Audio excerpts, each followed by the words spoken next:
memberi kesempatan bagi kita untuk datang memuji dan menyembah Tuhan saat ini. Untuk itu mari saya ajak semua kita, mari kita gunakan waktu ini. Kita mau sungguh-sungguh, kita mau datang kepada Tuhan, bahwa setiap pergumulanmu datang bawa kepada Tuhan dan percaya bahwa ketika engkau pulang engkau akan beroleh kemenangan. Haleluya. Terima kasih Tuhan. Mari kita tundukkan kepala kita, kita berdoa. Yesus, engkau sungguh baik Tuhan dalam kehidupan kami Tuhan. Ini setiap kami Bapa, satu tujuan kami datang di tempat ini Tuhan. Kami mau datang memuji Engkau Tuhan. Kami mau datang menyembah Engkau, Raja kami Tuhan, Raja di atas segala raja Tuhan. Kami percaya Tuhan, Engkau hadir di tempat ini Tuhan. Ketika kami membuka hati kami Tuhan, kami percaya Engkau melawat setiap kami Tuhan. Haleluya Yesus, terima kasih Tuhan. Haleluya, haleluya, haleluya. Kami mau mengikut Engkau Tuhan dalam kehidupan kami. Kami mau mengiring Engkau Tuhan, semua karena anugerah-Mu Tuhan.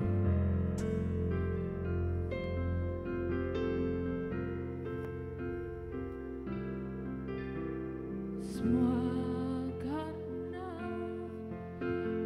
anugerah-Mu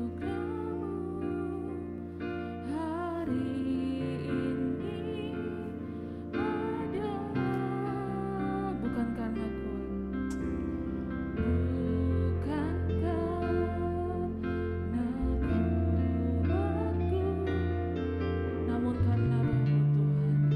Nah, Roh-Mu, ku bawa hatiku,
siap Tuhan.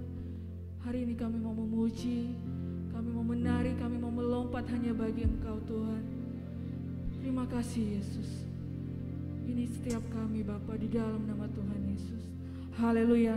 Sama-sama kita katakan amin. Haleluya. Sekali lagi berikan kemuliaan, sorak-sorai pujian bagi Tuhan kita.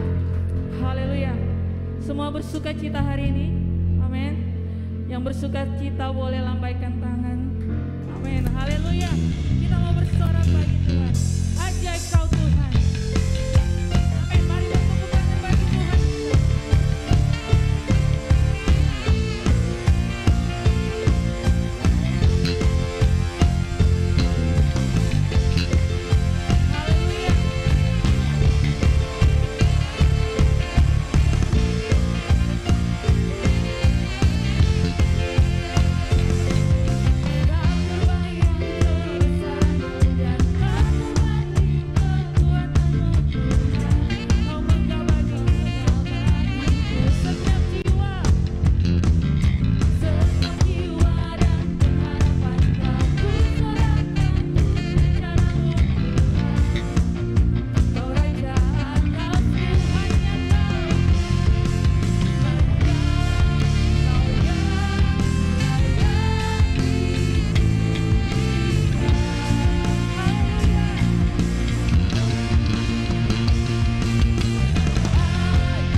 Tinggi namamu dipuji.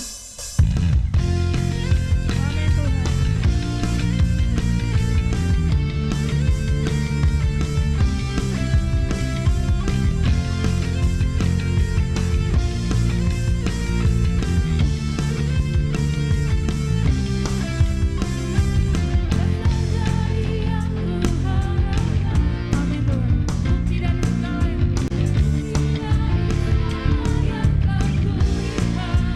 Yang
kasih untuk kasih setia-Mu yang selalu ada dalam hidup kami. Terima kasih buat hidup kami hari ini. Terima kasih untuk kesehatan kami, kekuatan kami. Bahkan terima kasih kami dapat memuliakan Engkau, menyembah Engkau. Kami juga bersyukur hari ini kami siap untuk merenungkan firman-Mu. Hamba-Mu sudah ada di hadirat-Mu dan di jemaat Tuhan. Tetapi satu yang kupinta kepada Tuhan hari ini, urapi hamba-Mu untuk dapat menyampaikan firman-Mu dengan baik. Biarlah kami boleh mengerti, jadikanlah kami sebagai pelaku-pelaku firman yang setia dalam hidup ini. Terima kasih Bapa, berfirmanlah karena kami sudah siap untuk mendengarkannya. Di dalam nama Tuhan Yesus Kristus kami mengucap syukur dan berdoa. Amin. Shalom. Hari ini kita akan merenungkan satu renungan firman Tuhan dengan judul Yesus satu-satunya juru selamat. Berarti tidak ada juru selamat yang lain, hanya satu saja. Orang banyak berkata bahwa banyak jalan ke Roma. Betul juga saudara-saudara. Banyak jalan ke Roma, ada jalan darat, ada jalan laut atau udara. Tetapi surga bukan Roma, Roma bukan surga. Bahwa hanya satu jalan saja ke surga, ialah melalui Yesus Kristus Tuhan. Oleh karena itu kita akan membaca firman Tuhan. Ada 2 ayat yang saya ambil hari ini untuk kita renungkan bersama di dalam Injil Yohanes pasal 14 ayat 6, dan ayat yang kedua ialah Kisah Para Rasul pasal 4 ayat 12. Mari bangkit berdiri dan kita akan membaca firman Tuhan ini secara bersama-sama. Jadi Injil Yohanes pasal 14 ayat 6. 1, 2, 3. Kata Yesus kepadanya, Akulah jalan dan kebenaran dan hidup. Tidak seorang pun yang datang kepada Bapa kalau tidak melalui Aku. Ayat yang kedua, yaitu Kisah Para Rasul pasal 4 ayat 12. 1, 2, 3. Dan keselamatan tidak ada dalam siapapun juga selain di dalam Dia, sebab di bawah kolong langit ini tidak ada nama lain yang diberikan kepada manusia yang olehnya kita dapat diselamatkan. Amin. Dipersilakan duduk. Tuhan memberkati kita dengan firman yang singkat ini. Kalau kita berbicara tentang keselamatan, maka semua agama juga percaya tentang keselamatan. Artinya apa, saudara-saudara?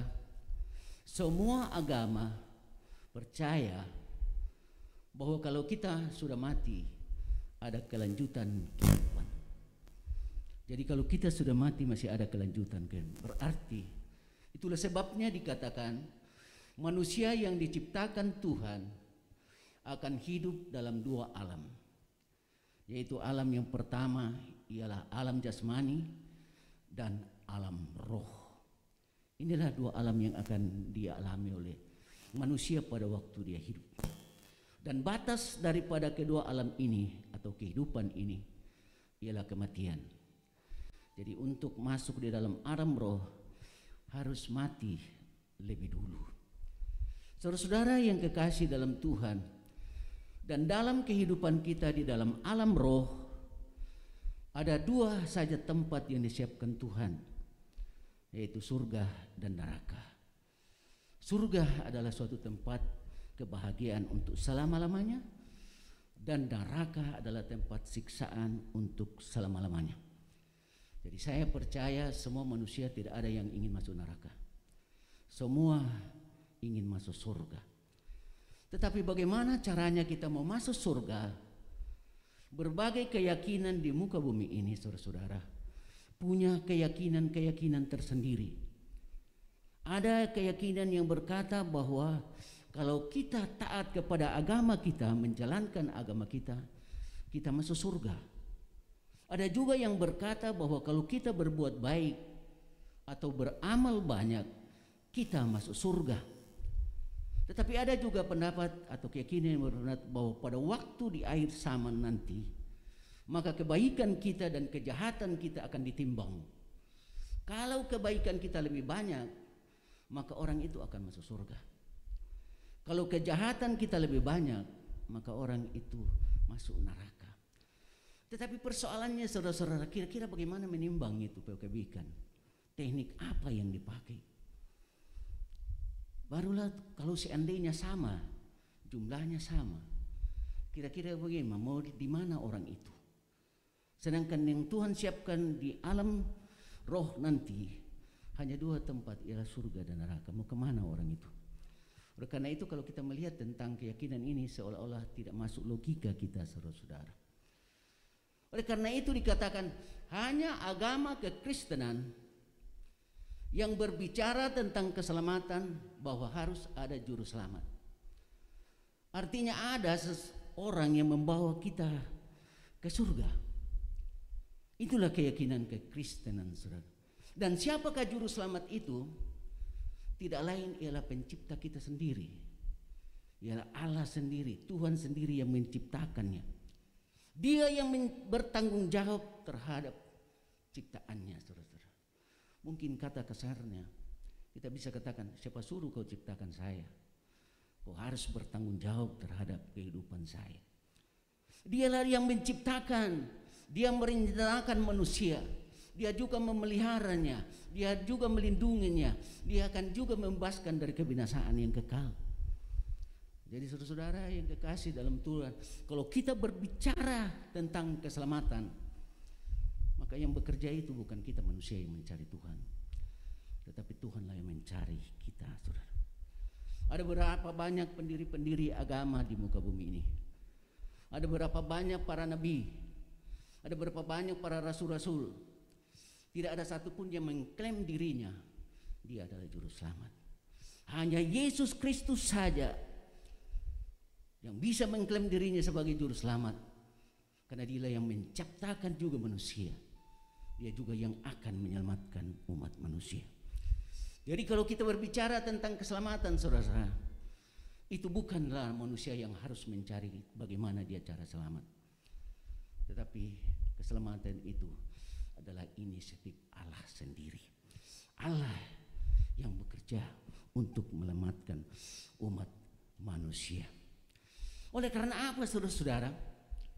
Tuhan tidak ingin supaya manusia yang sudah diciptakan hebat ini, saudara, sangat sempurna, sangat baik, sangat dahsyat, saudara-saudara, ada rupa Allah pada manusia yang sudah dari awal kita diciptakan, bahwa hanya manusialah yang diciptakan Tuhan untuk berada bersama-sama Tuhan di dalam kekekalan. Itulah sebabnya diciptakan manusia dalam wujud roh yang kekal itu. Ada 2 makhluk yang diciptakan Tuhan untuk bersama-sama dia dalam kekekalan, hanyalah makhluk malaikat dan makhluk manusia. Makhluk malaikat diciptakan tidak sama dengan manusia, tetapi dia diciptakan dari awal dalam wujud roh dengan kekal selama-lamanya. Malaikat itu tidak berkembang biak, tidak beranak. Oleh karena itu penciptaan malaikat dari awal dikatakan malaikat diciptakan sangat banyak. Ada berlaksa-laksa malaikat sudah diciptakan, dan jumlahnya akan tetap sama hari ini sampai selama-lamanya, karena dia tidak bertambah dan dia juga tidak berkurang, karena malaikat itu kekal selama-lamanya. Saya disayangkan bahwa ada 1/3 jumlah dari malaikat yang berubah fungsi melawan Allah, dan itulah yang kita disebut sebagai iblis yang menjadi musuh kebuyutan kita, saudara-saudara. Saudara-saudara yang kekasih dalam Tuhan, saya mau tanya saudara, apakah penyebabnya sehingga manusia itu masuk neraka? Apakah karena dia kurang berbuat baik atau kurang beramal banyak? Manusia masuk neraka karena apa? Karena dosa-dosa pelanggaran. Karena upah dosa adalah maut, saudara-saudara. Dan ingat saudara-saudara, bahwa dosa itu tidak bisa diselesaikan dengan perbuatan baik. Contoh saudara-saudara yang kekasih dalam Tuhan, kalau saya mungkin jalan di jalan satu jalanan dan saya ditangkap polisi karena saya melanggar lalu lintas, taruhlah saya tidak pakai helm, maka saya ditangkap polisi katakan, minggu depan, 1 minggu ke depan, kau harus menghadap di kantor polisi dan engkau harus diadili. Saya bilang, siap Pak. Saya pikir-pikir ini masih 1 minggu lagi. Lebih baik saya berbuat baik banyak supaya saya dibebaskan dari hukuman nanti. Saya mulai berbuat baik banyak. Saya pergi ke panti asuhan, panti asuhan. Saya bantu pembangunan gereja, saya bantu pembangunan. Tiba saatnya diadili. Betul kau melanggar, saya betul sekali Pak. Tetapi Bapak harus tahu, selama ini saya sudah berbuat baik banyak. Ini buktinya, ini kwitansinya. Saya mau tanya saudara, apakah orang ini akan dibebaskan dari hukuman? Kira-kira bisa dibebaskan saudara? Tidak. Tetapi saya katakan boleh, bisa dibebaskan. Asal hakimnya itu hakim gila. Tidak mungkin saudara-saudara. Di situ kita melihat bahwa perbuatan baik tidak bisa menutupi akan dosa-dosa kita, saudara. Kita tidak bisa dibebaskan dari dosa itu, saudara. Dan kita harus tahu bahwa perkara dosa ini bukan perkara jasmani, saudara. Adalah perkara rohani. Bukti, saudara, kita melihat. Kalau ada seorang berdosa, bersalah, seorang anak muda dikatakan bersalah, dia maki-maki orang, biar biar orang tidak salah, dia maki-maki terus. Akhirnya ditangkap polisi, diadili. Tetapi setelah dihakimi, saudara-saudara, itu penghukumannya itu aneh. Kenapa saya katakan aneh? Karena dia tidak dipenjara 5 tahun atau 4 tahun, tetapi penghukumannya dikatakan karena mulutnya yang berdosa, maka mulutnya harus dibersihkan, harus dicuci, yaitu pakai sabun 1 balak, saudara-saudara. Hukumannya harus 1 balak itu harus habis, sabun tangan harus. Tetapi sementara dicuci mulutnya oleh algojo, dikatakan apa? Sementara juga itu dia dicuci sambil dia maki-maki lagi itu orang. Ya, artinya apa, saudara-saudara? Dosanya tambah banyak. Sabun cap tangan juga akan tambah banyak untuk mencuci. Saya katakan ini tidak menyelesaikan persoalan. Karena sebenarnya dosa itu bukan mulutnya yang berdosa, tetapi itu perintah dari rohnya. Itu adalah perintah dari hatinya untuk memaki-maki orang. Jadi saya salah kaprah, tidak kena sasaran, saudara. Sepertinya kalau di Arab sekarang ini orang yang mencuri itu tangannya dipotong, saudara. Saya katakan itu salah kaprah. Karena apa? Sebenarnya yang berdosa adalah hatinya, rohnya yang berdosa, yang menyuruh tangannya untuk berbuat dosa. Jadi bukan tangannya yang berdosa. Itulah sebabnya kalau kita melihat di sini bahwa perkara dosa itu adalah perkara rohani. Itulah sebabnya dia penghakuman manusia tentang dosanya. Bukan kita dihukum pada waktu dalam kita ke dalam jasmani seperti hari ini, tetapi penghukuman dosa itu nanti di akhirat, setelah kita dalam wujud roh, setelah kita sudah dalam kehidupan wujud roh, baru dosa kita. Dan apa hukuman dosa itu? Satu saja hukuman dari Tuhan, saudara. Tidak ada hukuman lain daripada Tuhan terhadap dosa manusia, yaitu hanya apa?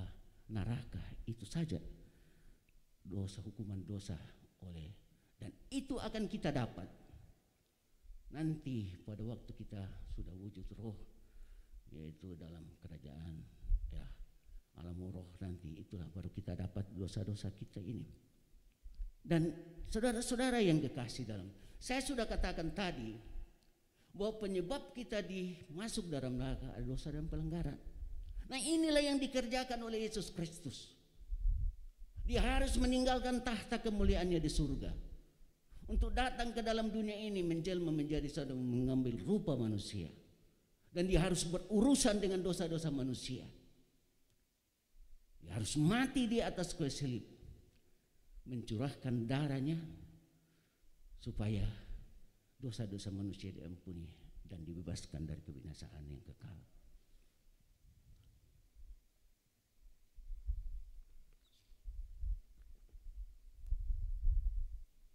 Itulah sebabnya kita harus mengerti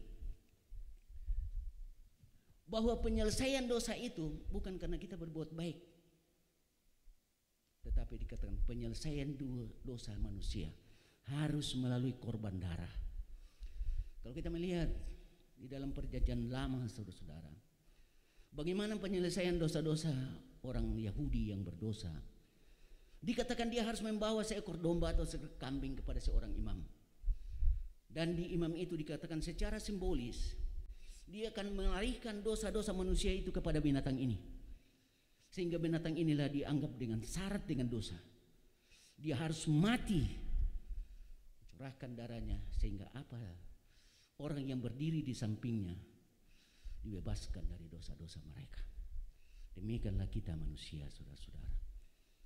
Yesus anak domba Allah, dia harus mencurahkan darahnya di atas kayu salib supaya manusia diselesaikan dosanya, diampuni dosanya, dan dibebaskan dari hukuman untuk memperoleh kehidupan yang kekal. Saudara yang kekasih dalam Tuhan, itulah sebabnya kalau kita berbicara tentang keselamatan, maka saya katakan soal keselamatan itu adalah konsep gembala. Kita melihat kalau seekor domba hilang, tidak pernah domba yang akan mencari gembalanya. Gembala yang akan mencari domba-dombanya. Demikianlah Yesus Kristus, domba, anak domba Allah itu, gembala kita yang agung. Pada waktu kita hilang, dia yang mencari, saudara. Ditinggalkannya 99 domba untuk mencari satu domba yang hilang. Nah, inilah yang disebut karya penyelamatan yang dilakukan oleh Yesus Kristus. Dia harus meninggalkan tahta kemuliaannya di surga, turun ke bumi mengambil rupa manusia, menjelma menjadi manusia. Dia harus berurusan dengan dosa-dosa manusia. Dengan melalui apa? Harus dia mati di atas kayu salib, mencurahkan darahnya di atas, dan manusia disucikan dosanya melalui orang-orang yang percaya kepadanya. Itulah sebabnya kalau kita melihat tentang karya penyelamatan yang dilakukan oleh Yesus Kristus, saya boleh katakan bahwa dia perjalanan panjang yang harus dilalui oleh Yesus Kristus. Ada 7 kata harus. Ada 7 kata harus yang harus dilewati oleh Yesus Kristus dalam karya penyelamatan yang dilakukan untuk menyelamatkan manusia. Yang pertama ialah dia harus ada dalam nubuatan. Apa artinya nubuatan, saudara? Bahwa segala sesuatu yang terjadi pada diri Yesus Kristus, apa yang dialami dalam Yesus Kristus selama dia menjelma manusia, semuanya harus ditulis lebih dulu di dalam Alkitab. Entah itu ratusan tahun yang lalu atau ribuan tahun yang lalu, semua tentang keadaan yang dialami Yesus Kristus sudah ditulis terlebih dulu. Entah dia dikandung, entah dia lahirkan, entah dia hidup seperti manusia, entah dia mati, bangkit kembali dan naik ke surga dan akan datang kembali menjemput selesainya. Semua sudah ditulis di dalam apa yang disebut nubuatan.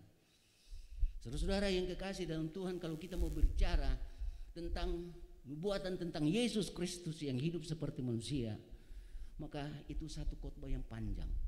Karena betul-betul begitu banyak tentang nubuatan tentang kehidupan Yesus Kristus selama dia menjadi manusia.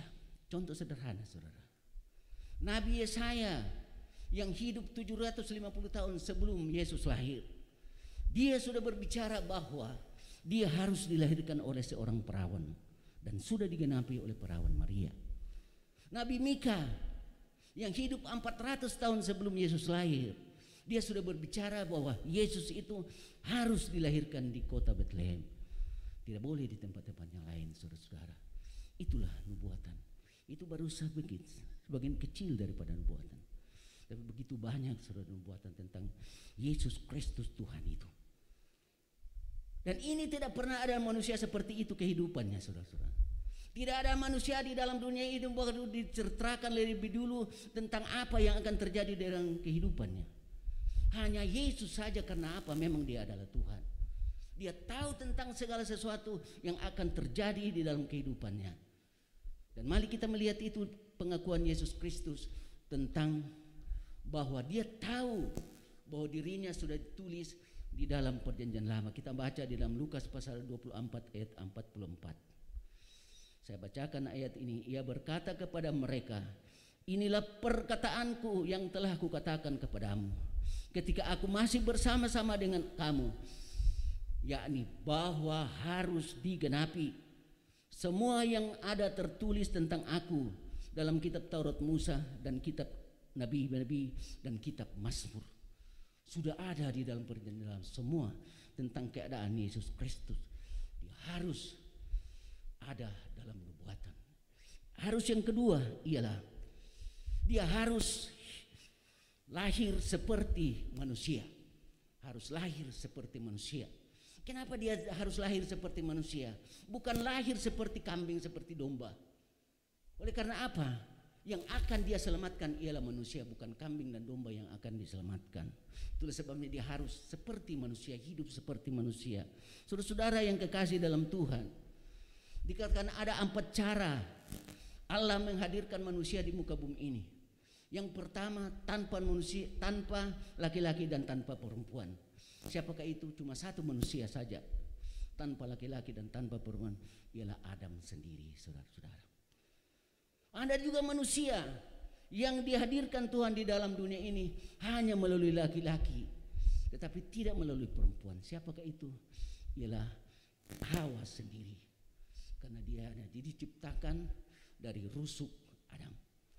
Tetapi manusia yang paling banyak ada hadir dalam dunia ini ialah manusia yang diciptakan melalui suatu perkawinan. Saudara-saudara, melalui laki-laki dan perempuan. Kita semua ini, saya kira kita semua yang hadir hari ini, semuanya kita hadir di dunia ini karena melalui suatu perkawinan. Dan yang keempat, ada satu manusia juga yang hanya melalui perempuan tetapi tidak melalui laki-laki. Siapakah dia? Ialah Yesus Kristus Tuhan. Nah, saudara-saudara yang kekasih dalam Tuhan, tetapi ada satu ayat yang anggap sangat penting di dalam proses kelahiran Yesus Kristus, yaitu di dalam Matius pasal 1 ayat 20. Matius pasal 1 ayat 20. Dikatakan malaikat kepada Yusuf, Yusuf, jangan engkau takut mengambil Maria sebagai istrimu, karena anak yang dikandung dalam kandungannya itu adalah mujizat roh. Garis bawahi di sini tentang anak. Anak ini sudah lengkap, saudara-saudara. Sudah ada kepala, sudah ada tangan, sudah kaki, semua sudah ada. Artinya apa? Yesus Kristus itu ada dalam kandungan Maria. Tuhan menaruh bayi di dalam kandungan Maria. Apa artinya ini, saudara-saudara? Bahwa Yesus Kristus itu bukan keturunan manusia, bukan keturunan Maria. Karena apa? Sudah lengkap. Dia tidak melalui suatu proses embrio. Dia tidak melalui proses genetika, tidak. Kalau kita melihat di sini, saudara-saudara yang kekasih dalam Tuhan, kandungan Maria, peranan kandungan Maria pada Yesus Kristus, hanya Tuhan meminjam kandungannya supaya kandungan ini memberi makan kepada bayi Tuhan yang ada di dalamnya, dan dia akan lahir seperti manusia, hidup seperti manusia. Apa kepentingan daripada hal ini, saudara-saudara? Bahwa hanya Yesus Kristus saja di dalam dunia ini yang memiliki darah yang suci dan kudus. Tidak ada manusia yang bisa ada darah suci dan kudus, karena semua manusia sudah tercemar dengan dosa. Kita semua ini manusia, saudara-saudara.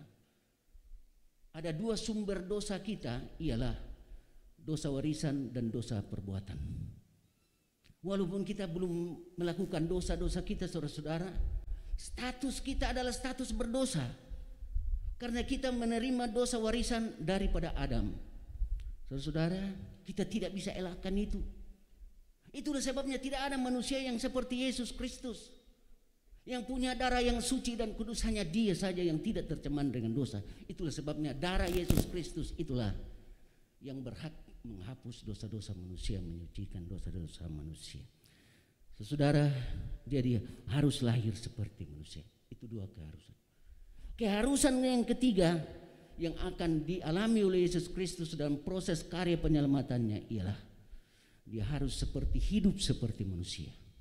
Oleh karena dia harus menjadi contoh teladan daripada manusia tentang kehidupannya. Makanya firman Tuhan katakan, engkau harus hidup seperti Yesus Kristus. Dan harus yang keempat ialah dia harus mati. Tidak boleh tidak mati. Oleh karena kalau dia tidak datang ke dalam dunia ini dan tidak mati, maka tujuan penyelamatan tidak akan tercapai. Karena apa? Dia tidak mencurahkan darahnya. Itulah sebabnya dia harus mati, tidak boleh tidak mati. Yang kelima, dikatakan dia harus bangkit dari antara orang mati. Pertanda dia mampu mengalahkan maut. Pertanda dia adalah pemilik kehidupan. Pertanda bahwa dia akan mampu membangkitkan kita dari antara orang mati, sebagaimana janjinya bahwa pada waktu kedatangan yang kedua kalinya dia akan membangkitkan kita melalui kebangkitan tubuh kita. Saudara-saudara yang kekasih dalam Tuhan, pada waktu kedatangan sebagai janji, dan inilah pengharapan kita yang luar biasa, bahwa kita tidak akan tidur terus di kuburan, tetapi kita akan dibangkitkan dari antara para orang mati sebagaimana janji pada waktu kedatangannya.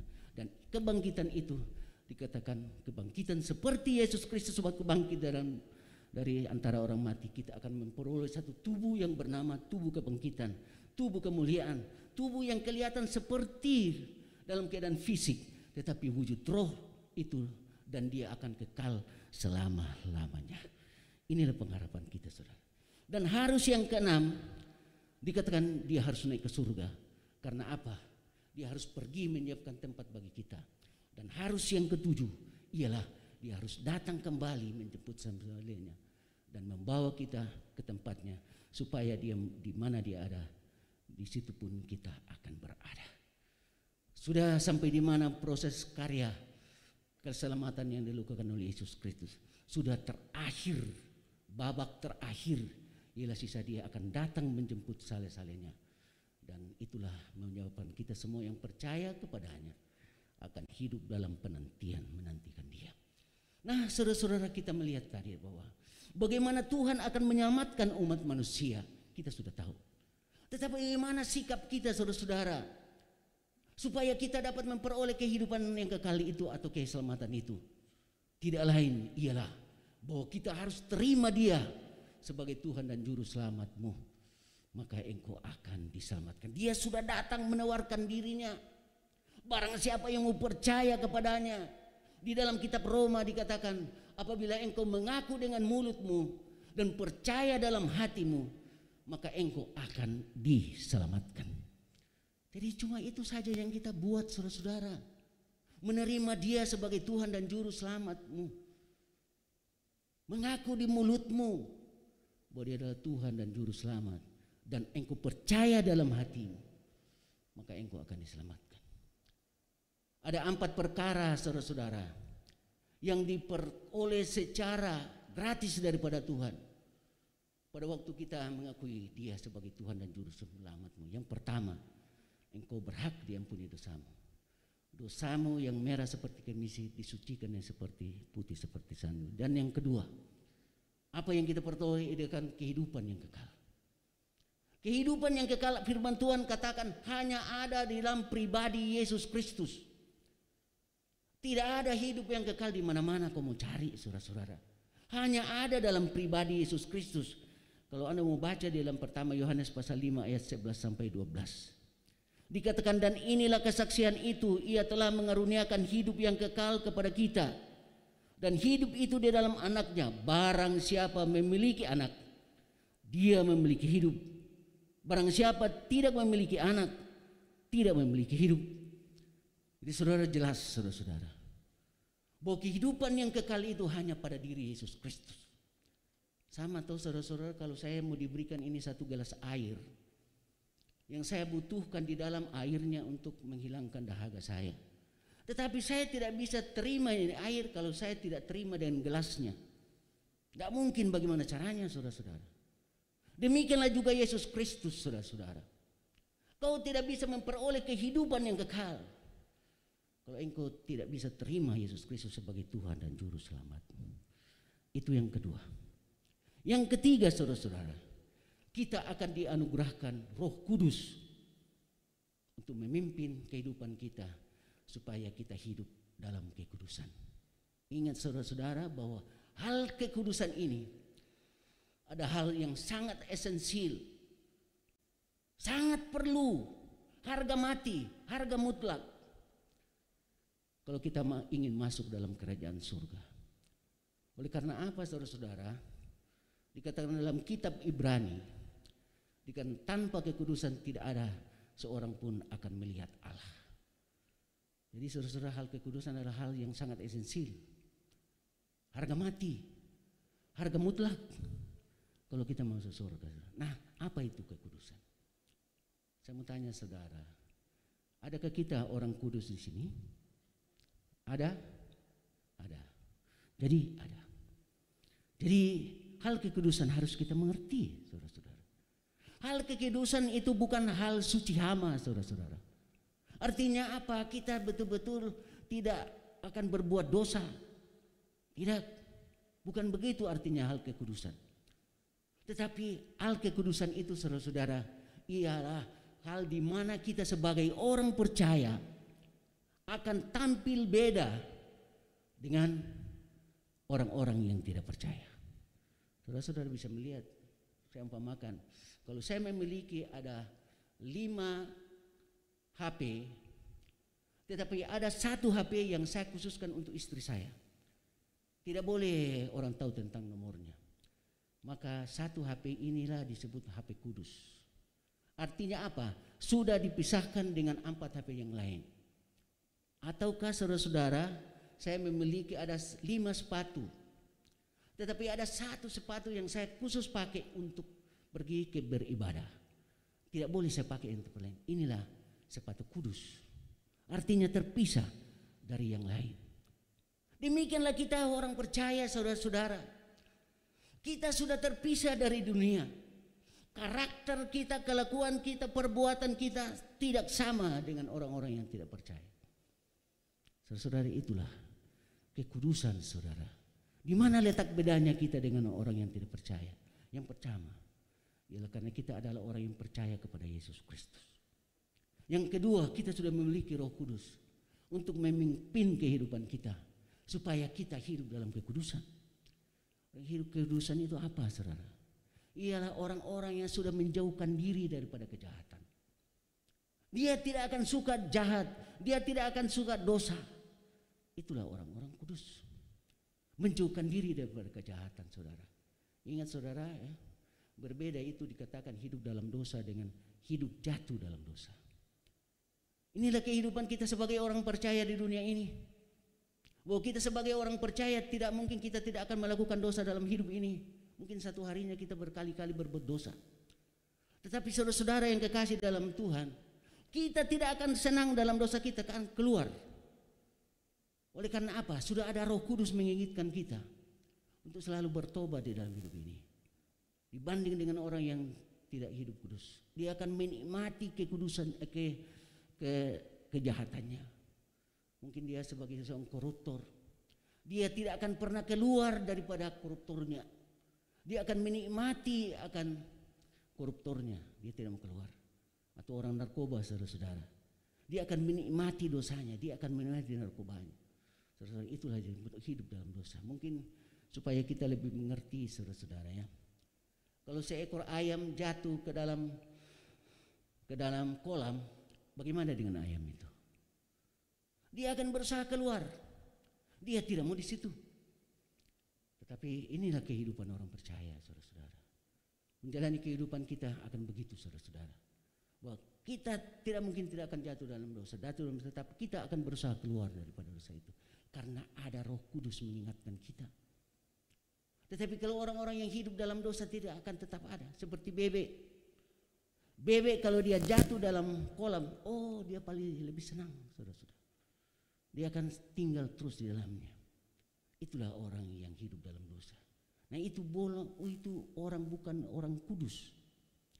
Itulah sebabnya saudara-saudara yang kekasih dalam Tuhan, kalau ada seseorang yang mengaku dirinya sudah percaya kepada Yesus Kristus, tetapi kelakuannya hidup dalam dosanya, maka saya katakan dia belum orang diselamatkan. Oleh karena apa? Belum ada memiliki Roh Kudus menuntun kehidupannya. Oleh karena itu saya boleh katakan bahwa perbuatan baik pada orang yang percaya adalah suatu bukti bahwa dia sudah diselamatkan. Tetapi kalau dia sedang berkanjang dalam dosa-dosa, itu baru orang bilang Kristen KTP. Baru mengakui di mulut, di KTP-nya ditulis orang Kristen. Tetapi dia tidak percaya sampai di hati. Dia tidak memiliki Roh Kudus dalam hidupnya. Dia akan hidup di dalam kejahatannya. Itu sebabnya saudara-saudara, Rasul Yakobus katakan apa? Iman tanpa perbuatan adalah nol, saudara. Artinya apa? Orang itu belum diselamatkan. Karena dia tidak memiliki Roh Kudus untuk memimpin kehidupannya dalam kehidupan kekudusan. Nah, saudara-saudara, itulah sebabnya saudara-saudara, perbuatan baik pada orang percaya bukan berarti perbuatan baik dia diselamatkan. Tetapi perbuatan baik pada orang percaya adalah karena ada Roh Kudus untuk mengisi kehidupan melakukan perbuatan baik. Jadi perbuatan ini adalah sebuah bukti bahwa orang itu sudah diselamatkan. Dan yang berikut perbedaan orang-orang yang sudah dikuduskan dan yang belum dikuduskan, ialah dia akan hidup dalam suatu kebahagiaan. Ada damai sejahtera dalam hidupnya. Oleh karena apa? Ada Roh Kudus yang akan terus memimpin, menghibur dia di dalam hidupnya. Dia tidak akan kecewa, dia akan kacau, tetapi dia akan hidup dalam kebahagiaan. Tidak pernah saudara-saudara ada orang yang hidup dalam dosanya akan mengalami suatu kebahagiaan.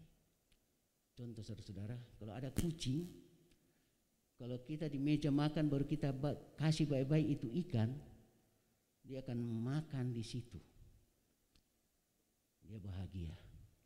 Tetapi kalau kucing mencuri ikan di meja, dia akan lari. Gelisah, takut. Demikianlah juga manusia, saudara-saudara. Tidak ada manusia yang hidup dalam kebahagiaan kalau dia dalam hidup dalam dosanya. Seperti seorang koruptor, saudara-saudara. Dia tidak akan pernah tenang, dia akan gelisah. Siapa tahu kapan saya mau ditangkap oleh polisi. Mungkin cuma anjing saja bercanda di depan rumah, tabrak pintu, dia sangka suruh polisi sudah datang tabrak pintu. Ya. Atau seorang narkoba tidak akan pernah tenang hidupnya. Tidak ada dosa membahagiakan manusia.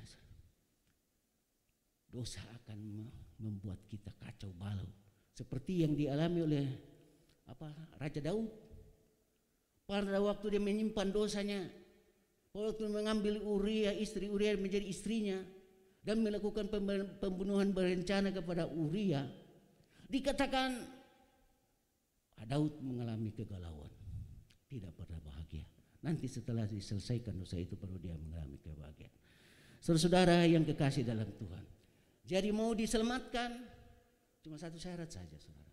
Engkau menerima Yesus Kristus sebagai Tuhan dan Juru Selamatmu. Percaya sampai di hati, maka engkau akan diselamatkan.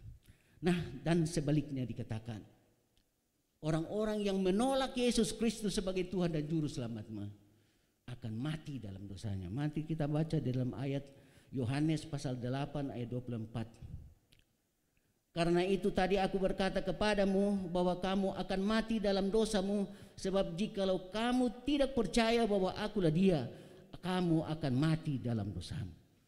Jadi saudara-saudara, semua orang yang tidak mau menerima Yesus Kristus sebagai Tuhan dan Juru Selamatnya, ia akan mati dalam dosa. Tidak ada jalan lain, saudara-saudara. Dan ingat, penghukuman Tuhan itu adalah penghukuman yang paling dahsyat, mengerikan. Tidak ada penghukuman di dunia ini yang bisa sama dengan penghukuman Yesus Kristus atau Tuhan.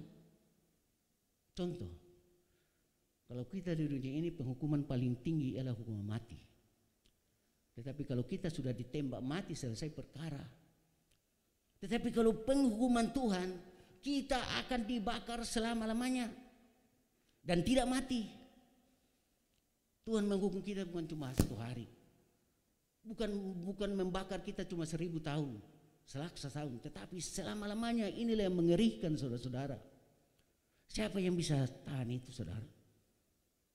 Oleh karena itu, saudara-saudara, jangan kita terlena. Kita harus berusaha.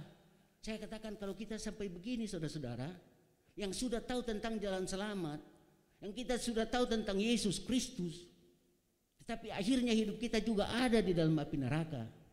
Maka saya katakan engkau adalah orang paling malang di dunia, menerima kehidupan, tetapi engkau cuma disiksa selama-lamanya. Siapa yang bisa tolong kita? Penghukuman Tuhan itu adalah penghukuman sangat berat. Karena itu sangat menyesal kita kalau sangat kita malang orang kalau kita sampai masuk dalam. Tetapi ada orang bercanda tentang neraka, saudara. Dikatakan, tidak usah kau takut masuk neraka.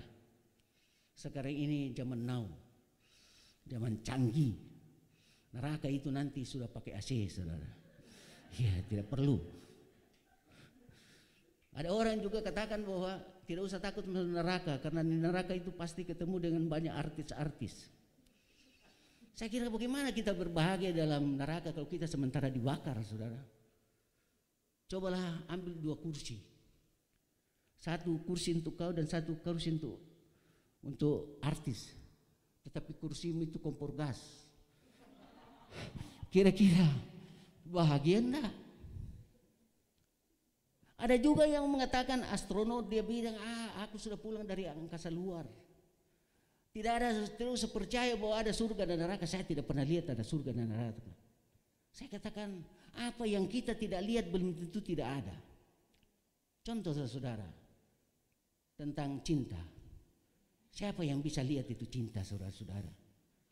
Bentuknya segi 3, segi 4 kita tidak tahu. Tetapi ada, buktinya apa? Orang yang putus cinta akan uring-uringan, saudara. Itu ada. Atau O2 ini, saudara-saudara. Kita tidak melihat ada O2 di udara. Tidak melihat. Tetapi coba tidak ada doa, kita mati. Jadi tidak semuanya ada. Atau contoh juga listrik, saudara. Aliran listrik itu kita tidak bisa lihat. Yang kita lihat cuma lampu-lampu saja, kabel-kabelnya saja, saudara-saudara. Tetapi alirannya kita tidak lihat. Ya, begitu kita kontak, menyala. Tapi kita tidak lihat bagaimana dia jalannya itu aliran listrik. Kalau kau tidak percaya ada aliran listrik, pegang kabel telanjang. Baru kau bisa menggelepar, saudara. Baru ada listrik itu. Nah, saudara-saudara yang kekasih dalam Tuhan. Jadi kita melihat di sini bahwa kalau Tuhan menyelamatkan manusia, selalu cuma 1 jalan saja. Tidak pernah ada 2 jalan. Seperti waktu Allah menyelamatkan orang-orang di zamannya Nuh, saudara-saudara. Cuma 1 jalan saja. Siapa yang naik di dalam bahteranya Nuh, itulah yang selamat. Yang naik di bahtera-bahtera lain, kapal-kapal lain, atau kayu, kapal besi, atau lari ke gunung, saudara-saudara, tidak diselamatkan. Yang selamat hanya 1 saja, yang masuk ke dalam bahtera Nuh. Begitu juga kita melihat pada waktu bangsa Israel keluar dari tanah Mesir, di mana Tuhan menghukum bangsa Mesir karena apa? Tidak mengizinkan bangsa Israel keluar dari tanah Mesir. Diberikanlah tulah yang terakhir, hukuman yang terakhir, yaitu apa? Tulah kematian anak sulung mereka. Dikatakan Tuhan memerintahkan Musa supaya menyembelih seekor kambing, seekor domba, supaya darahnya dilaburkan di atas ambang pintu. Barang siapa yang melihat darah itu, maka tidak akan terjadi kematian anak sulung dalam rumahnya. Jadi bukan anak sulung itu disembunyikan di dalam kolong tempat tidur, tidak. Yang mau selamat, tetapi yang ada, satu saja yang ada, darah di antara imbung pintu, itulah yang selamat. Jadi cuma 1. Orang tidak sampai melarikan diri atau apa, tidak. Tetapi cuma 1 saja. Begitu juga pada waktu bangsa Israel keluar dari tanah Mesir di padang gurun, saudara-saudara, di mana karena persungutan mereka, maka Tuhan menghukum dia. Dihadirkanlah ular tedung untuk menggigit mereka dan mereka mati. Tetapi dikatakan untuk mereka selamat, saudara-saudara, sembuh daripada gigitan ular tedung. Maka dikatakan Allah memerintahkan Musa untuk mendirikan 1 patung ular tembaga di padang pasir. Barang siapa yang melihat kepada dia akan sembuh dari gigitan ular tedung.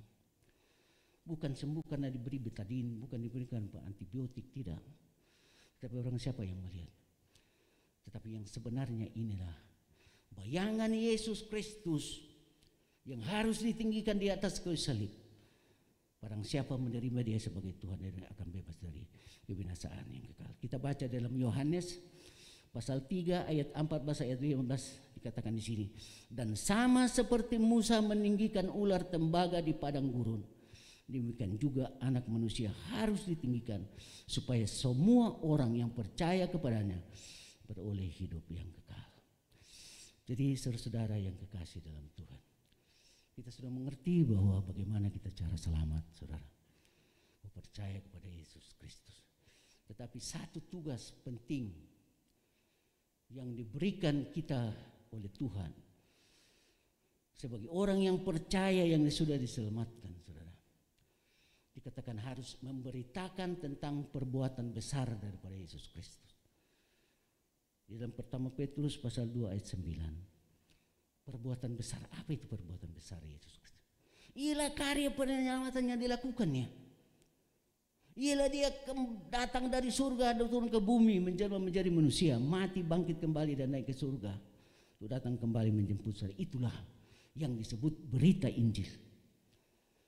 Banyak orang-orang katakan berita Injil adalah perjanjian lama dan perjanjian baru. Betul juga, tidak salah.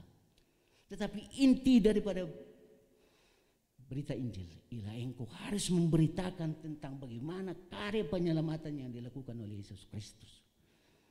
Tentang dia datang ke dalam dunia untuk menjemput, untuk menyelamatkan umat manusia.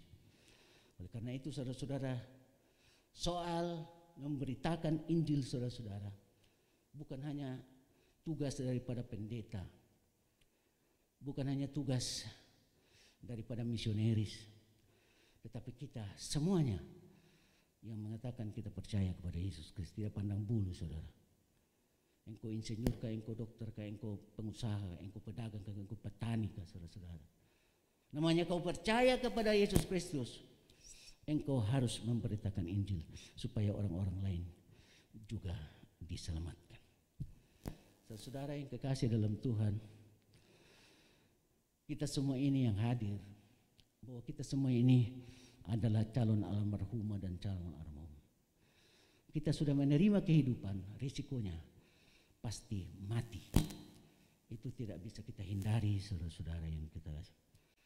Tuhan sudah memberi manusia kuota kehidupan. Ada orang manusia diberikan mungkin 1 hari saja hidup. Ada yang diberikan 1 tahun. Ada yang dulu lama-lama 8 tahun, 90 tahun bisa. Tetapi kalau orang berulang tahun, saya mau tanya, apakah umur itu bertambah panjang atau bertambah pendek? Ya, bertambah panjang atau bertambah pendek kalau kita ulang tahun? Jawabnya apa? Dua-duanya benar. Bertambah. Kalau kita hitung daripada hari kelahiran, kalau kita berumur 50 tahun dan kemudian berulang tahun anak bertambah tuh. Makanya orang menyanyi panjang umurnya, panjang umurnya. Tetapi kalau kita hitung dari hari kematian kita, coba kalau Tuhan memberikan kita kuota kehidupan 70 tahun dan kita berulang tahun yang ke 60, sisa 10 kuota kehidupan kita 10 tahun. Kalau kita berulang tahun 69, sisa 1 tahun. Jadi bagaimana? Bertambah atau berkurang? Jadi sebenarnya kita berulang tahun lebih dekat ke liang kubur, saudara. Makanya saudara-saudara harus menyanyi, pendek umurnya, pendek umurnya. Tidak ada. Berulang tahun itu. Dan ingat saudara-saudara bahwa kita tidak tahu kapan kita mati. Tidak tahu itu. Cara mati kita, kapan kita mati, cara mati kita, di mana kita akan mati, kita tidak tahu. Ingat saudara-saudara bahwa kita manusia ini gampang saja kita mati, saudara. Begitu gampang. Jantung saja tidak berdenyut 5 kali denyutan saja sudah mati. Atau paru-paru tidak kembang kempis selama 5 kali kembang kempis tidak dilakukan, mati sudah. Gampang saudara-saudara kita mati. Dan kapan kita mati kita tidak tahu. Ada orang yang dikatakan sudah sekarat, sudah orang bilang sudah bau tanah, tidak mati-mati. Tetapi ada orang keluar rumah dengan bau parfum yang hebat.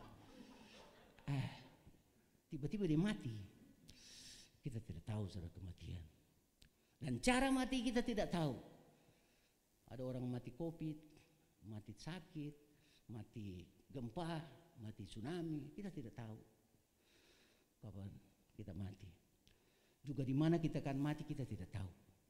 Coba kalau saudara-saudara ada di sini, kita tahu bahwa kita akan mati, tahu betul bahwa kita akan mati di Palu, tidak mau tinggal di Palu, lari. Iya toh saudara-saudara. Tidak juga Tuhan panggil kita menurut abjad, tidak juga. Jadi tidak usah bergembira bagi orang namanya Seth atau Zakaria bahwa kau lambat-lambat harus dipanggil Tuhan. Jangan juga takut bagi Anton, Alex, bahwa cepat akan dipanggil Tuhan. Tidak. Tuhan tidak panggil kita secara binasa. Kita tidak tahu saudara. Ada satu cerita dikatakan ada seorang yang sekarat di rumah sakit. Sudah apa ya betul. Dokter sudah angkat tangan, bawa pulang saja ini pasien. Nanti dimanti di rumah saja. Tetapi sampai di rumah dikatakan keluarganya juga sangat prihatin, sangat sedih melihat karena penderitaannya. Sampai keluarga sepakat bagaimana kalau kita doa pelepasan saja. Supaya orang ini cepat mati. Kadang-kadang dipanggilkan pendeta. Pendeta bagaimana Pak bisa doa pelepasan supaya pasien ini dipanggil Tuhan saja. Pak pendeta, boleh. Mari kita berdoa, kita doakan. Kalau Tuhan berkenan supaya ambil saja orang ini daripada menderita di dunia. Besok dia pulang ke rumahnya. Besok pagi ditelepon, bagaimana itu pasien sudah mati? Belum Pak pendeta. Doa sekali lagi. Dia datang lagi berdoa. Habis dia doakan pulang lagi. Besok dia telepon lagi, bagaimana sudah mati? Belum juga Pak pendeta. Bagaimana kalau doa sekali lagi? Biasanya yang ketiga lebih manjur. Dia datang lagi berdoa. Besok kembali lagi pulang lagi di rumah. Bagaimana? Jawaban lama baru dia jawab. Belum juga mati Pak pendeta. Bahkan itu yang jaga itu yang mati saudara. Jadi saudara, kalau memang waktunya kita mau mati pasti mati. Tapi kalau belum biar sudah sekarat saudara-saudara, subuh tanah belum juga mati. Kalau memang belum mati, belum juga mati saudara-saudara. Tetapi apa yang terpenting pada waktu kita dipanggil Tuhan? Apa? Apakah engkau sudah menerima Yesus Kristus sebagai Tuhan dan Juru Selamat? Mau dipanggil kapan, mau di cara apa kau dipanggil Tuhan? Yang penting kalau kau sudah percaya kepada Yesus Kristus, kau sudah memiliki keselamatan, itu yang terpenting saudara. Jangan engkau dipanggil Tuhan, engkau sedang ada hidup dalam dosa-dosa. Tetapi saudara-saudara yang kekasih dalam Tuhan, kita belajar tadi bahwa sebenarnya sangat gampang masuk surga. Mengaku di mulut, percaya di hati, Yesus Kristus adalah Tuhan. Sepertinya gampang sekali. Tapi Yesus katakan perkara masuk surga itu bukan perkara gampangan saudara. Susah untuk masuk surga menurut Yesus Kristus. Mari kita baca di dalam Lukas pasal 13 ayat 23 sampai dalam 28. Nanti baca di rumah nanti ini ayat. Bahwa Yesus katakan masuk surga itu adalah bukan perkara mudah. Dikatakan ada orang yang bertanya kepada Yesus, sedikit sajakah orang yang diselamatkan? Apa jawab Yesus? Berjuanglah untuk melalui pintu yang sesat. Sebab banyak orang akan berusaha masuk tetapi tidak dapat. Berarti susah masuk surga. Makanya firman Tuhan katakan bahwa jalan ke surga itu sempit. Artinya apa? Hanya sedikit orang yang berada di situ. Jalan ke surga itu lebar. Artinya apa? Begitu banyak orang akan ada di situ. Berarti yang akan masuk neraka hanya sedikit orang saudara-saudara. Di mana letak kesusahannya? Itu sebabnya firman Tuhan katakan, kerjakanlah keselamatanmu dengan takut dan gentar. Berarti harus berhati-hati. Harus perhatian khusus. Di mana letak kesusahan masuk surga? Di sinilah letak kesusahan. Karena semua orang percaya, dikatakan pada waktu dia menerima Yesus Kristus sebagai Tuhan dan Juru Selamatnya, mau tak mau harus masuk di dalam apa yang disebut peperangan rohani. Atau peperangan rohani, di mana musuh kita saudara-saudara bukan darah dan daging, tetapi penguasa-penguasa di udara, ialah tidak lain adalah setan dan iblis. Iblis tidak akan senang dengan keselamatan kita. Dia akan berusaha mengambil keselamatan kita. Iblis yang dahulunya waktu kita belum diselamatkan, belum percaya kepada Yesus Kristus, sudah menjadi sahabat kita. Tetapi setelah kita menyatakan diri percaya kepada Yesus Kristus, itu iblis akan menjadi musuh kebuyutanmu sampai akhir hayatmu. Dia akan tetap menggoda Anda. Dia akan menggoda Anda supaya engkau yang pertama, engkau tidak akan hidup dalam kekudusan. Karena dia iblis tahu juga tentang firman Tuhan. Dikatakan apa? Tanpa kekudusan tidak ada seorang pun pendeta. Ia akan bikin engkau hidup dalam dosamu. Dia akan bikin kau untuk tidak melakukan kehendak Bapa di surga. Oleh karena firman Tuhan, karena bukan yang berseru-seru memanggil nama Tuhan yang akan masuk dalam kerajaan surga, tetapi yang melakukan kehendak Bapa di surga. Dia akan bikin kau untuk tidak setia. Karena kitab Wahyu mengatakan bahwa hanya yang setia sampai akhir yang akan diselamatkan. Jangan di tengah jalan kita murtad, tinggalkan Tuhan, saudara. Begitu banyak orang-orang yang digoda oleh setan. Dia tinggalkan Tuhan. Tidak mungkin orang itu akan diselamatkan. Itulah sebabnya nanti dikatakan di akhir zaman ini akan banyak penyesalan dari orang-orang percaya yang disebut sebagai penyesalan kekal. Oleh karena apa? Menyesal terus karena tidak mati. Kita dalam neraka itu saudara-saudara. Kita tidak bisa mati dibakar selama-lamanya karena apa? Kita sudah wujud roh. Satu ketetapan daripada wujud roh, disiksa dengan cara apapun tidak akan mati. Itulah sebabnya saudara-saudara, kalau kita dibakar dengan api selamanya tidak akan mati. Jadi saudara, kita akan menderita terus. Itulah sebabnya nanti dikatakan di akhir zaman akan terjadi banyak penyesalan kekal. Banyak orang-orang yang menyangka sudah masuk surga, tetapi ternyata ditolak oleh Tuhan. Dikatakan, enyah dari tempat ini, aku tidak mengenal kamu. Mungkin kita bantah, kita katakan, bukankah ini aku sudah melayani demi nama Tuhan? Bukankah kita bantah, kita ini sudah melayani, berbuat demi nama Tuhan atau melakukan mujizat demi nama Tuhan? Tapi Tuhan tetap bersekukuh pada pendiriannya. Bahwa enyah dari tempat ini, aku tidak mengenal kamu. Kira-kira bagaimana kalau terjadi begitu, saudara? Kita merasa bahwa kita sudah diselamatkan, tetapi ternyata tidak. Ada suatu cerita, saudara-saudara. Dikatakan ada seorang pendeta, ternyata dia tidak selamat, dia masuk neraka. Di neraka, saudara-saudara, dia jalan di neraka, dia merenung, kenapa ini saya ini seorang pendeta kok tidak masuk surga? Dia ketemu lagi temannya, pendeta juga. Wih, kenapa kita di sini? Kita sama-sama pendeta. Yang satu bilang, jangankan kita pendeta muda ini, ketua serenodenya juga kita ada di sini, ketua klasisnya juga kita ada di sini. Saudara-saudara, ini masuk surga itu bukan perkara karena kau sudah punya jabatan di dalam melayani. Ingat, jangan kau katakan, saya kan sudah ketua sinode, saya pasti masuk surga. Tidak. Masuk surga itu bukan karena kita punya jabatan, bukan. Makanya jangan, tidak usah terlalu berusaha mau cari jabatan tinggi di dalam pelayanan. Tunggu saja, kalau Tuhan memang mau pakai pasti jadi. Tidak usah berusaha dengan cara apapun. Saudara-saudara koneksi ke sana kemari untuk mencari jabatan, tidak perlu. Karena tunggu saja, Tuhan akan memberikan kau jabatan.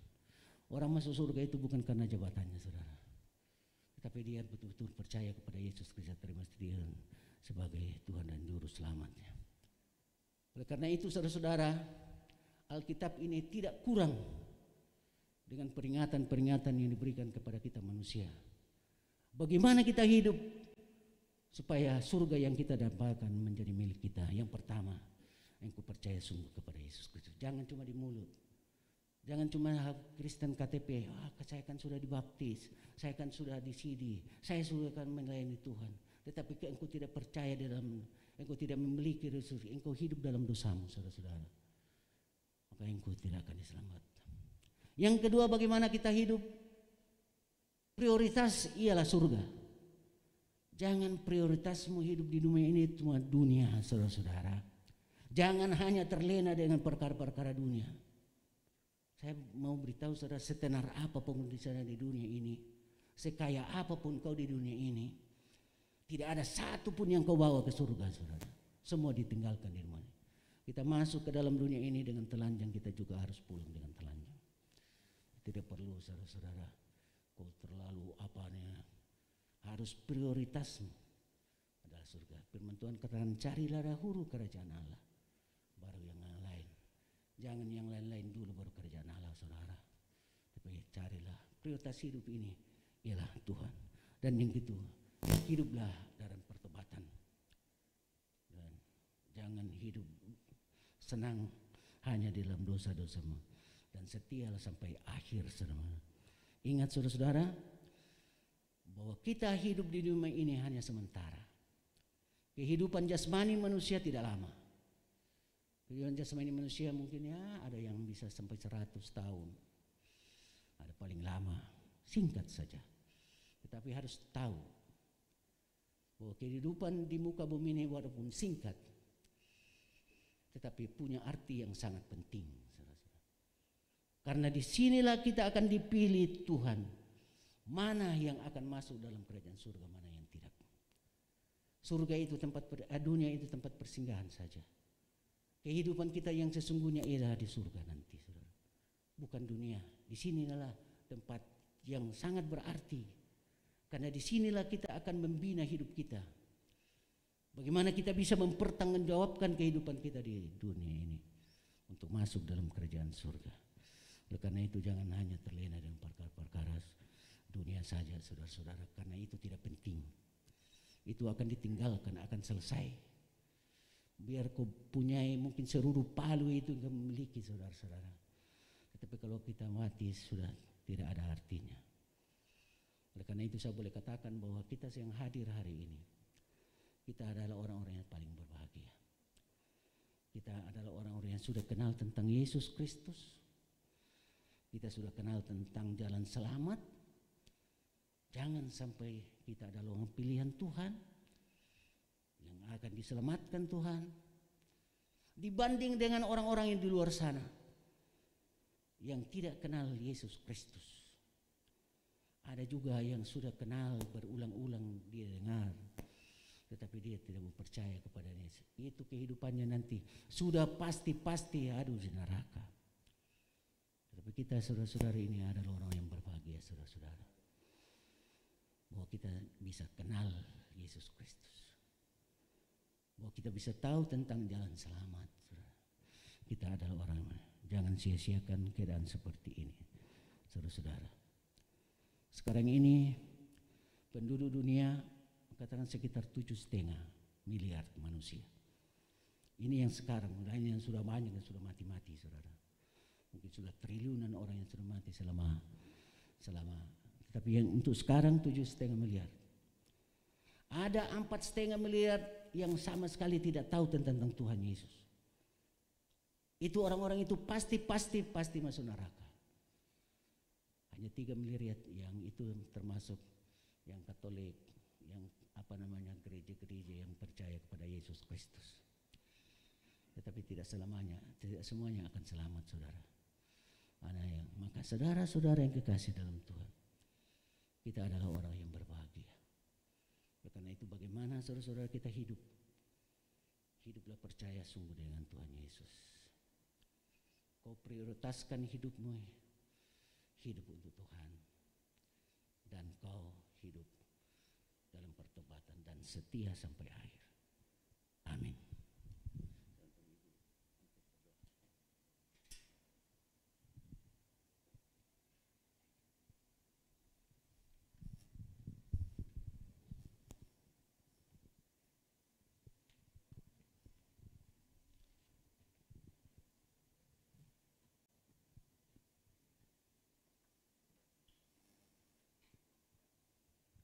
Kita sama-sama sudah dengarkan firman Tuhan. Saya percaya tidak ada satupun di antara kita yang tidak masuk surga. Karena kita sudah dengar firman ini. Dan jika kita masih ada di luar, mari kita bertobat. Karena kita masih punya kesempatan, artinya kita masih hidup hari ini. Kita masih memiliki kesempatan untuk kita bisa meraih surga yang kekal yang kita dambakan itu. Di dunia ini hanya sementara. Kita akan pergi ke tempat yang Tuhan sudah sediakan bagi kita. Mari kita berdoa. Engkau Bapa yang Maha Baik, kepadamu kami datang pada siang hari ini Tuhan. Kami bersyukur buat kebenaran firman-Mu. Karena kami hidup hanya oleh karena firman-Mu Tuhan. Biarlah setiap kami yang mendengarkan firman-Mu, Tuhan, kami hidup menyukai firman-Mu. Kami hidup Tuhan senang berjalan di dalam firman-Mu.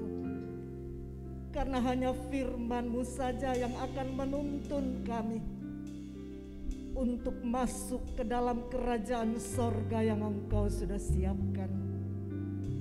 Tuhan Yesus, kami berdoa untuk setiap anak-anak-Mu yang duduk mendengarkan firman-Mu. Engkau mengenal mereka masing-masing Tuhan. Engkau mengenal setiap kami Tuhan. Kami berdoa kepadamu, Tuhan, ampuni kami. Ampuni kami Tuhan.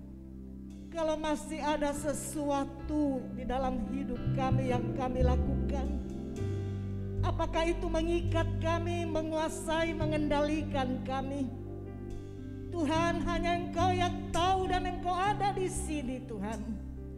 Hamba-Mu berdoa kepadamu, lepaskan mereka Tuhan yang masih terbelenggu di dalam dosa. Mereka yang terikat Tuhan, putuskan di dalam nama-Mu Tuhan Yesus. Merdekakan kami di dalam Engkau Yesus. Karena firman-Mu berkata hanya kebenaran-Mu saja yang mampu memerdekakan kami. Terima kasih banyak Bapa di sorga. Terima kasih Tuhan.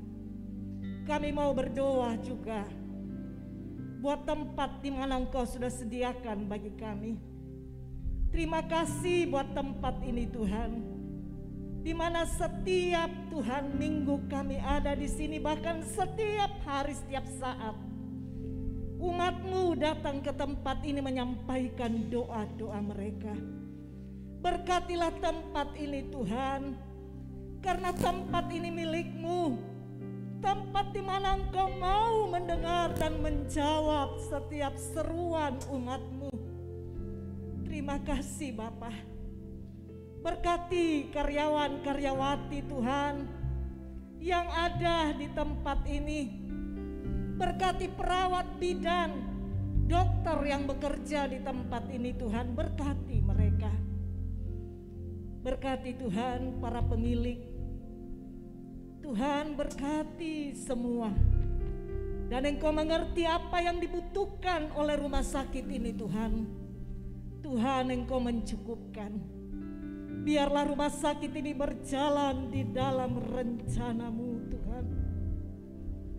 Biar semua rencana Tuhan terjadi di tempat ini, sehingga kemuliaan-Mu Tuhan dinyatakan. Kemuliaan-Mu dapat dilihat oleh semua suku, bangsa, bahasa yang bisa melihat tempat ini. Mereka akan melihat juga kemuliaan Tuhan. Terima kasih Bapa. Kau juga tahu apa yang dibutuhkan oleh rumah sakit ini. Tuhan, cukupkan semuanya, sehingga Bapa, semua yang diperlukan ada tepat pada waktunya. Terima kasih Tuhan, karena Engkau Tuhan yang menyediakan.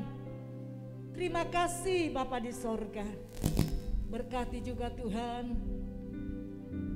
Tuhan Yesus, kami berdoa buat semua pasien-pasien yang ada, yang sudah memberkati tempat ini. Kembalikan berkat-Mu berlipat kali ganda Tuhan. Kami berdoa buat bayi-bayi yang dilahirkan di tempat ini Tuhan. Tuhan Yesus, kami berdoa, kami serahkan semua bayi-bayi yang lahir di tempat ini. Tuhan, Engkau tahu berapa jumlah bayi yang sudah lahir di tempat ini. Satu kerinduan kami Tuhan, biarlah mereka semua diselamatkan. Di dalam nama-Mu Tuhan Yesus Kristus kami mohon, dimanapun mereka dibesarkan, dimanapun mereka dididik, kami percaya rencana Tuhan tidak pernah gagal bagi mereka. Dan rencana-Mu selalu menyertai anak-anak ini. Terima kasih Tuhan. Berkati kamar bayi, suster-suster yang ada di dalam Tuhan. Kau berkati tangan-tangan mereka yang merawat bayi-bayi ini. Berkati mata mereka ketika mereka melihat bayi ini. Berkati pikiran dan hati mereka. Berkati telinga mereka Tuhan, ketika mereka mendengar tangisan bayi-bayi ini. Tuhan, biarlah para perawat bidan yang ada dalam ruangan kamar bayi, Tuhan, Engkau berkati mereka supaya mereka bekerja seperti apa yang Tuhan rencanakan bagi mereka. Khususnya anak-anak Tuhan yang Engkau tempatkan di sana Tuhan. Biarlah mereka benar-benar Bapa melaksanakan tugas-tugas mereka dalam rencana Tuhan, sehingga semua akan terwujud tepat pada waktunya Tuhan. Terima kasih banyak Bapa. Berkati semua pemain-pemain musik Tuhan yang sudah memberikan yang terbaik bagi-Mu. Tuhan, kembalikan berkat-Mu berlipat kali ganda di dalam nama-Mu Tuhan Yesus. Berkati hamba-hamba-Mu yang rela memberikan waktu mereka untuk Bapa melakukan siaran langsung ini Bapa. Kau melihat apa yang mereka perlukan. Berkati Bapa, karena kami tahu janji-Mu, Engkau tidak akan pernah membiarkan keringat kami jatuh dengan sia-sia. Semua Engkau perhitungkan Tuhan. Terima kasih Engkau Bapa yang maha baik. Engkau Tuhan yang maha baik, mengetahui segala yang kami perlu. Terima kasih Bapa. Berkati juga hamba-Mu yang sudah menyampaikan kebenaran firman-Mu. Tuhan, berkati dia sebagai seorang dokter, sebagai seorang ayah, sebagai seorang suami. Berkati dia Tuhan, supaya ketika dia berdiri menyampaikan firman-Mu, Tuhan, keluarganya akan menjadi teladan Bapa. Terima kasih Tuhan, terima kasih masa Tuhan yang Kau berkati Tuhan. Terima kasih Bapa. Kami serahkan seluruh kawasan Petobo ini ke dalam tangan-Mu. Berkati penduduk yang masih ada Tuhan. Berkati Bapa kawasan yang sudah Engkau rencanakan ini. Kami percaya rencana Tuhan indah bagi kawasan ini. Di dalam nama-Mu Tuhan Yesus kami rindu, biarlah kawasan ini Tuhan menjadi kawasan yang diberkati Tuhan dengan luar biasa. Orang-orang yang ada di dalamnya diberkati apapun pekerjaannya. Lebih dari semua itu Tuhan, mereka pun memiliki sorga yang kekal. Terima kasih Bapa. Kami berdoa juga buat bangsa negara kami, khususnya kota Palu, kota di mana kami ada saat ini Tuhan. Kami berdoa buat kota kami serahkan kota ini ke dalam tangan-Mu. Berkatilah kota ini Tuhan, berkati pemerintahannya, berkati semua orang yang ada di dalamnya. Kami mau melepaskan shalom dari sorga turun atas kota Palu. Shalom shalom dari sorga memenuhi seluruh kota Palu, sehingga Palu penuh kemuliaan-Mu Tuhan. Kerajaan-Mu ditinggikan di kota ini. Kemuliaan Tuhan bersinar di kota ini. Di dalam nama-Mu Tuhan Yesus, Kau mengampuni kesalahan-kesalahan kami yang ada di kota ini. Kau mengampuni setiap pemimpin-pemimpin kami. Engkau mengampuni semua Tuhan yang melakukan tindakan-tindakan kejahatan. Ampuni di dalam nama Tuhan Yesus. Dan berkat Tuhan, berkat Abraham, Ishak dan Yakub memenuhi kota Palu di dalam nama Tuhan Yesus Kristus. Terima kasih banyak Bapa. Khusus kami berdoa untuk dokter-dokter dan para medis Tuhan. Mereka yang sedang merawat saudara-saudara sebangsa setanah air kami, yang saat ini sedang mengalami Tuhan COVID. Kami berdoa kepadamu Bapa. Satu yang kami minta Tuhan, kuatkan seluruh tenaga medis. Kuatkan mereka Bapa. Tuhan, hiburkan mereka dan meteraikan semua mereka dengan darah-Mu, sehingga semua mereka dilindungi oleh Engkau. Mereka yang bekerja dengan setulus hati mereka, dengan penuh belas kasih Tuhan, Engkau memberkati dan melindungi mereka. Kami berdoa bagi mereka yang terbaring sakit Bapa. Kami minta di dalam nama Tuhan Yesus, curahkanlah damai sejahtera-Mu yang melampaui akal mereka, menguasai hati dan pikiran mereka di dalam Yesus Kristus Tuhan. Sehingga damai sejahtera itu Bapa yang akan membuat mereka sembuh, mereka membuat mereka kuat di dalam nama Tuhan Yesus. Terima kasih Tuhan, berkati pemerintah kami yang sudah bekerja keras Tuhan. Tuhan berkati apa yang sudah dikorbankan oleh pemerintah kami untuk COVID-19 yang ada di Palu ini. Kembalikan berlipat kali ganda Tuhan, di dalam nama-Mu Tuhan Yesus Kristus. Mereka yang kehilangan pekerjaan dan pemerintah kami membantu, Tuhan berkati dalam nama Tuhan Yesus. Kami berdoa buat Indonesia Tuhan. Kami memberkati Bapak Presiden kami, Wakil Presiden kami, menteri-menteri kami. Kami memberkati di dalam nama Tuhan Yesus Kristus. Kami melepaskan shalom dari sorga turun atas Indonesia, seluruh pulau-pulau, daratan, suku-suku bangsa di Indonesia dipenuhi dengan salam yang dari surga di dalam nama Tuhan Yesus Kristus.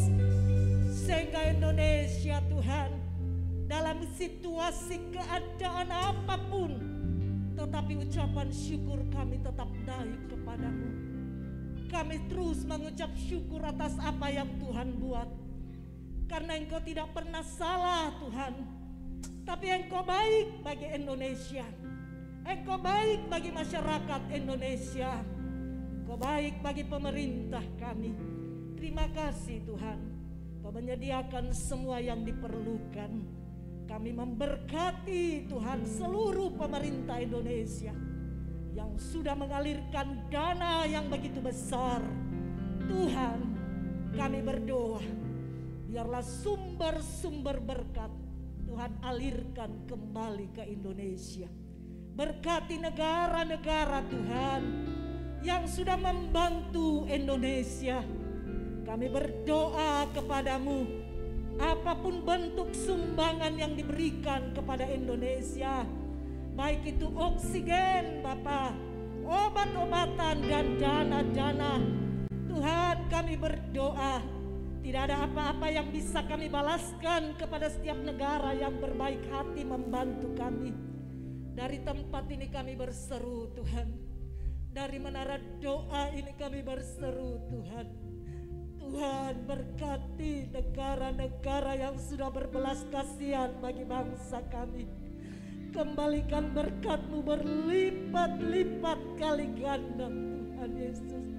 Dan biarlah keselamatan dan damai sejahtera-Mu juga menjadi bagian mereka Tuhan, di dalam nama Tuhan Yesus Kristus. Terima kasih banyak Bapa. Kami mengucap syukur buat tempat ini. Berkati menara doa ini Tuhan. Tempat di mana kami boleh berjumpa dengan Engkau.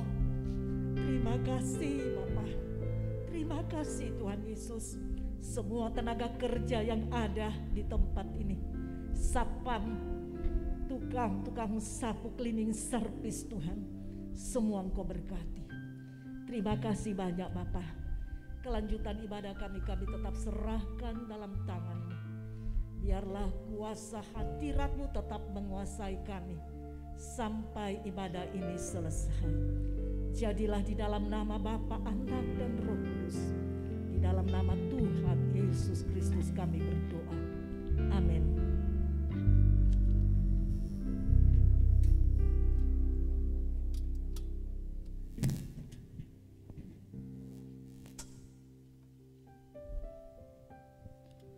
Haleluya, kita percaya setiap doa yang kita naikkan, Tuhan pasti akan menjawab tepat pada waktunya. Amin.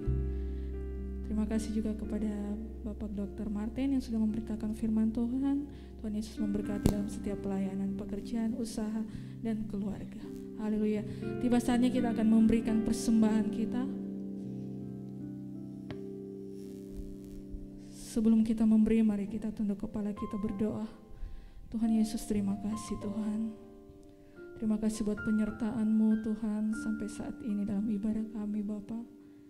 Saat ini kami mau siapkan Tuhan persembahan kami Tuhan, untuk dapat dipakai untuk pelayanan pekerjaan-Mu Tuhan. Memberkati setiap kami Tuhan, memberkati dalam setiap usaha Tuhan, pekerjaan kami, apapun itu Tuhan, Tuhan pasti buat berhasil. Biarlah persembahan kami ini Tuhan berguna untuk pelebaran kerajaan-Mu di muka bumi ini. Terima kasih Tuhan Yesus, di dalam nama-Mu kami sudah berdoa dan siap untuk memberi karena kami mengasihi Engkau Tuhan. Haleluya, amin. Sambil persembahan dijalankan, kita angkat pujian Yesuslah jalan kebenaran dan kehidupan.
Saatnya kita akan mengakhiri ibadah kita, sedang kita semua bangkit berdiri.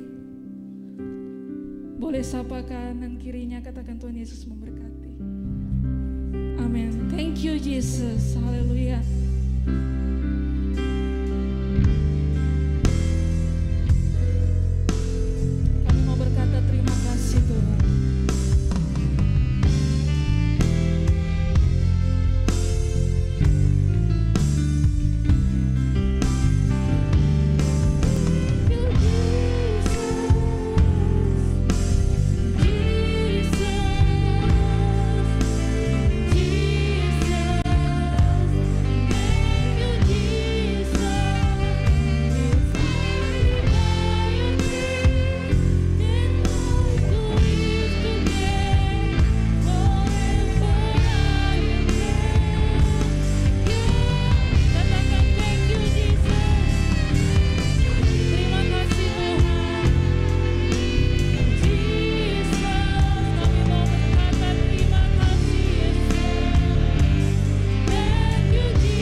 Allah buat berkat.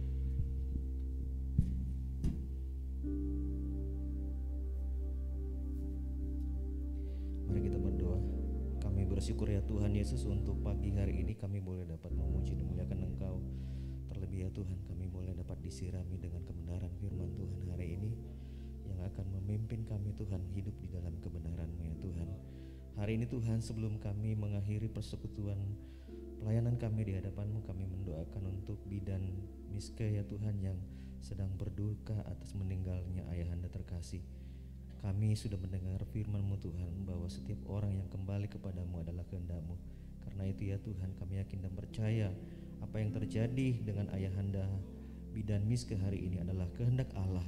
Dan biarlah ini Tuhan nyata di dalam kehidupan keluarga mereka ya Tuhan, dan mereka boleh dapat menerima sebagai kehendak-Mu ya Tuhan, dan mereka senantiasa dikuatkan, dihiburkan oleh kekuatan roh Tuhan sendiri, dan mereka boleh dapat menjalani iman mereka seturut dengan kehendak-Mu ya Tuhan.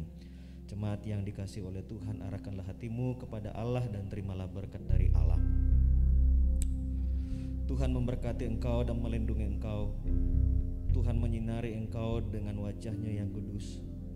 Tuhan menghadapkan wajah-Nya kepadamu dan memberi engkau damai sejahtera hari ini dan dalam keadaan apapun, sehingga engkau penuh dengan sukacita, pengharapan sampai selama-lamanya. Amin. Jemaat Tuhan silakan duduk kembali. Haleluya, terima kasih buat kehadiran kita semua. Sampai jumpa Senin depan. Tuhan Yesus memberkati.